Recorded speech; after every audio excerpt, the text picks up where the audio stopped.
SABC's Group Executive for News and Current Affairs, Phathiswa Magopeni, says the broadcaster has tried to cover all the political parties in the lead-up to Monday's local government elections. On Monday, voters go to the polls to choose from 60,000 candidates and more than 60,000 candidates and more than 300 political parties to elect councillors for 257 municipalities.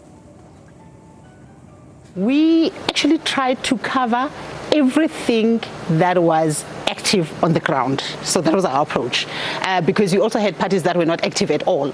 So those we would then invite to interviews on different platforms. But with the parties, considering that we had 325 political parties that were contesting, it was always going to be a nightmare to do that. But we tried to catch literally everyone who was on the ground campaigning. I mean, there was a day when we had 15 parties out campaigning, and in addition to that, we had 5 manifestos being launched on the same day. I think it was a Saturday. But we actually polled it, and these are things that we pay attention to make sure that we don't violate what is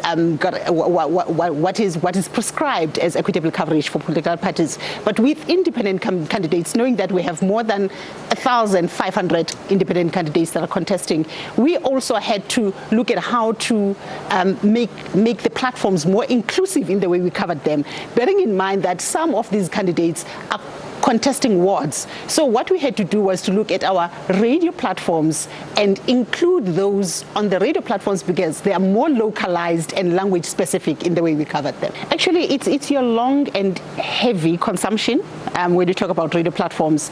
And yes, with the fact that they are specific in terms of the languages and the fact that they are able to go to street level issues, because that is what local government elections are about. So we were able to give those platforms the opportunity to deal with the candidates at the level where they are going to be heard and they are going to be able to explain their intentions. It's been brutal.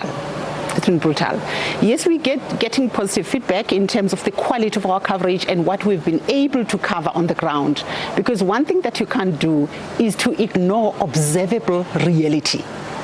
Because the public is going to call you out when you are going to talk about things or ignore things that are there and that everybody is able to talk about, and you decide to conceal that. So we had to reflect the reality on the ground as is. And in fact, much of our coverage has been directed by the public, because the public would say, we've been watching this, can you please come to our area? This is what we're experiencing in our area. So it's been a process of co-creation in terms of how we've been producing our content. But as far as the political parties are concerned, so what I'm talking about is brutal.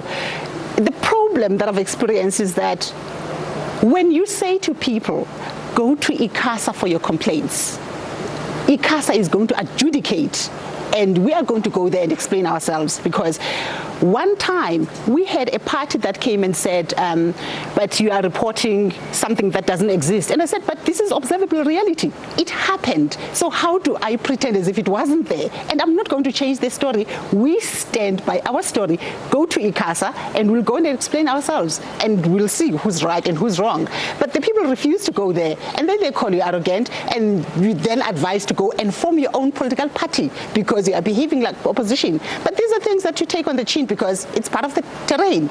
So you deal with them at that level. On censorship, Magopeni says media freedom is interlinked with the right of the public to be informed.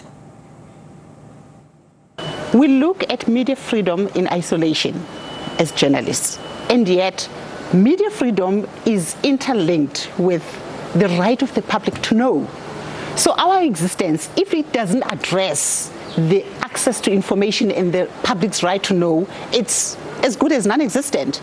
And here's the other problem is, we know censorship. Censorship is despicable, and censorship is repulsive, because what it does, it erodes the same right of the public to know, and we can't pretend as if it's okay, and there's no way to explain away censorship. It is what it is. And something that we've been trying to explain, it is in the editorial policy of the SABC, that 5.20.7 that it is the exclusive right of designated editorial staff to make editorial decisions. Those decisions can't come from externally, from anyone who's outside the news system. And I've said this, not even within the SABC. So you also have those types, the sophisticated types that would say, oh, I just want to assist you, or this is between us. It's not applicable. It cannot be done. It cannot be done.